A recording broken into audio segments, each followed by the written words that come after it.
alert! Learning is important, right? Yes, exactly. What a bunch of nerds. Nerd alert! Right. Marketing Architects. Hello, and welcome to the Marketing Architects, a research-first podcast dedicated to answering your toughest marketing questions. I'm Elena Jasper. I run the marketing team here at Marketing Architects, and I'm joined by my co-host, Rob DeMars, the Chief Product Architect of Misfits and Machines. Hi, Elena. We're back with your weekly Nerd Alert. Every week I'll take a Don't deep say dive. Hi.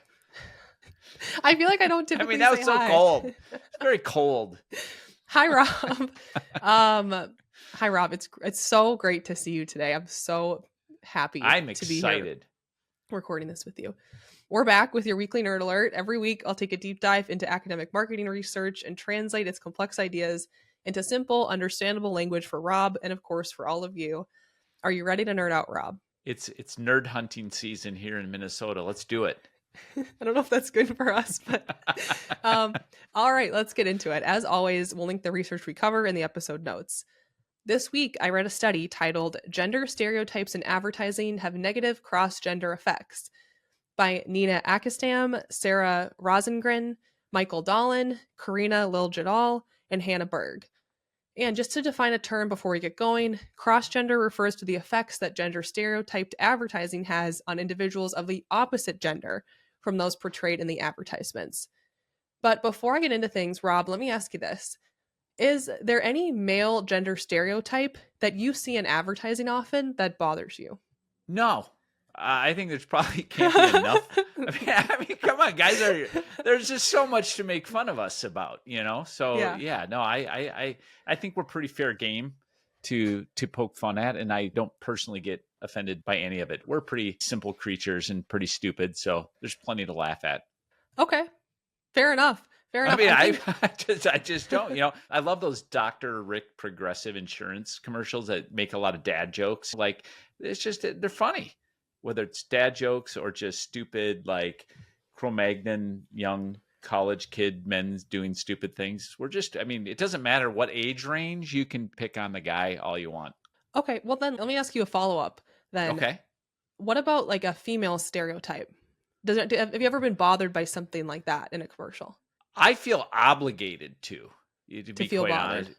Yeah, I do. Because I just feel like that is a sensitive area. And I know it's funny, right? Like, and I have a daughter, so it's like I kind of feel offended. Yeah, so I do. I actually do.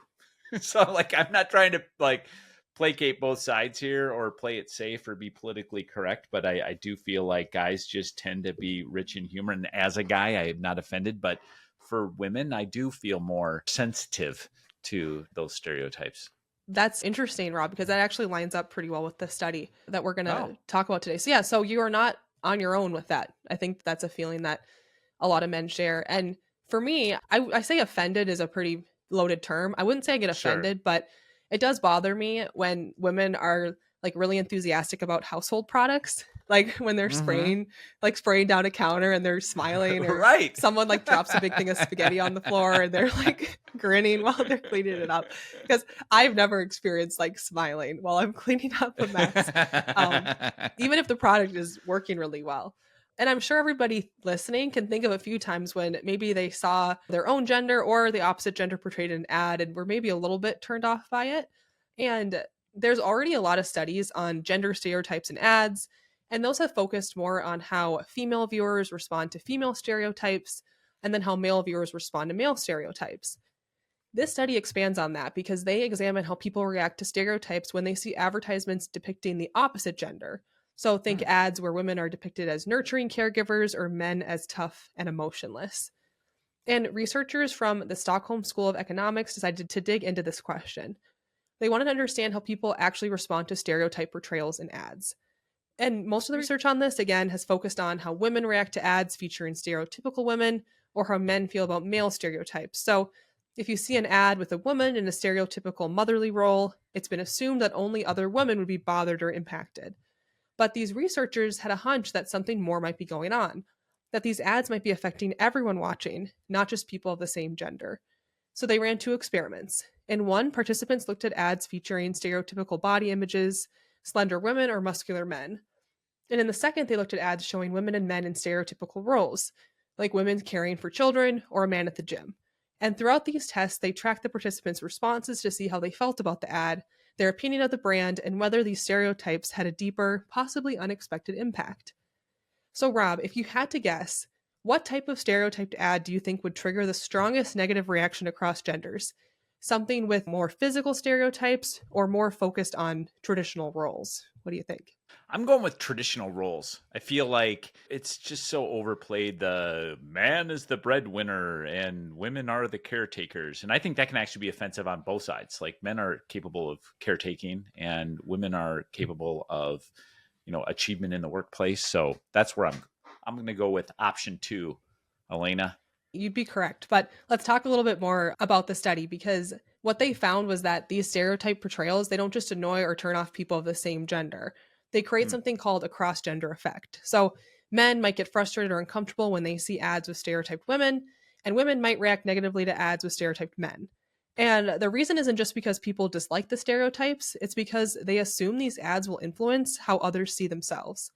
So it's more of a concern for social impact, which the study calls the influence of presumed influence.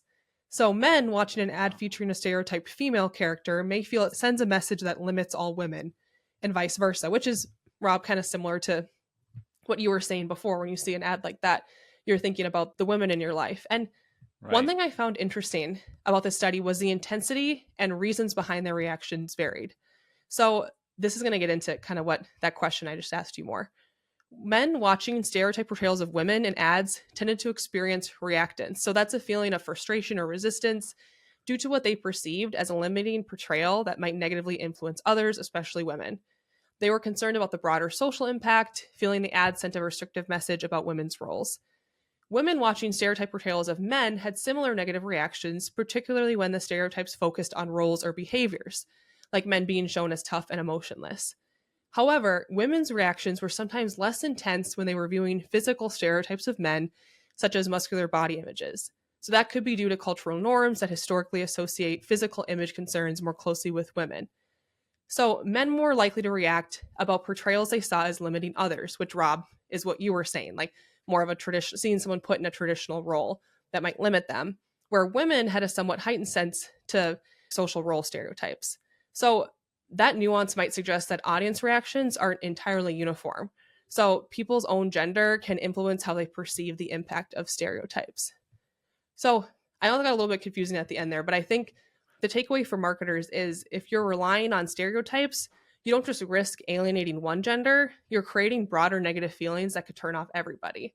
So if you can move away from those stereotypes, brands might actually be able to better connect with consumers and create ads that everybody feels a little more positively about. So it might be time to rethink, the traditional formula, get a little bit more creative, especially when your audience is increasingly aware of and concerned about those social impacts. So now for our Rob GPT. This study is like a mirror maze where every reflection, no matter who it shows, distorts how everyone feels about themselves and each other, proving that stereotypes and ads cast a shadow over us all, not just their intended targets. Woo! That was a doozy. Yeah. I was keeping track. I was keeping up with you, I think. Yeah, what did you think? Well, I think it's fascinating. I also wonder, where does sex appeal fit into that matrix? So where am I going with that? Obviously, there's the stereotype norms in terms of how people are perceived in the world and all that good stuff. Then there's also just the primal tactic of using sex appeal in ads. And how does that sometimes cross that line into violating stereotypes versus sometimes is that a good use of whatever the brand is, that if it's a fashion brand, they're using sex appeal as a part of their brand because it might fit with their genre, with their clothing line, whatever that might be. At what point does that become sexist, or what point is that just a using body imagery because we are primal creatures at the end of the day too? Yeah. Is that confusing?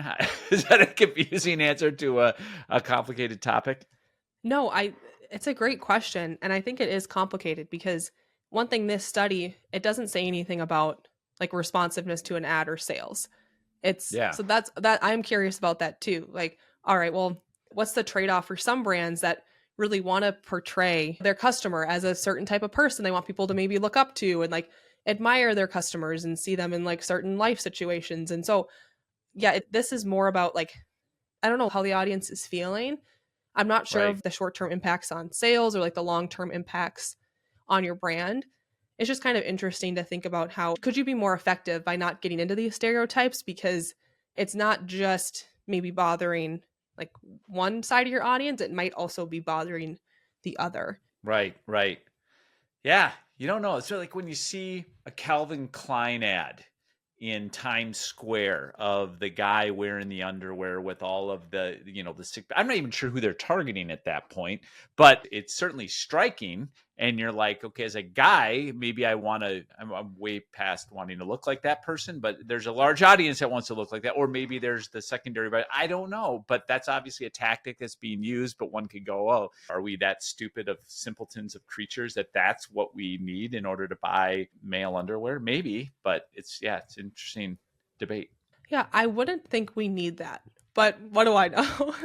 I would agree. But, go through Times Square and there they'll be. Yeah. And I suppose it's up to the brand too. And different brands kind of serve different segments of the market. And again, they have their own brand personalities and make their own choices. But I don't know. I thought this was interesting and maybe could give someone some data if they're deciding, who to feature in their next commercial and how to portray them.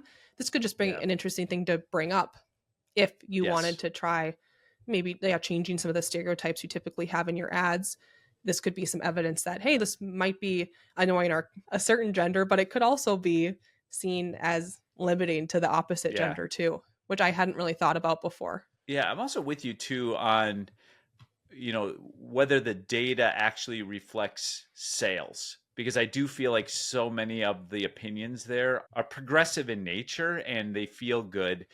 Do they actually correlate with how people behave in the marketplace or not?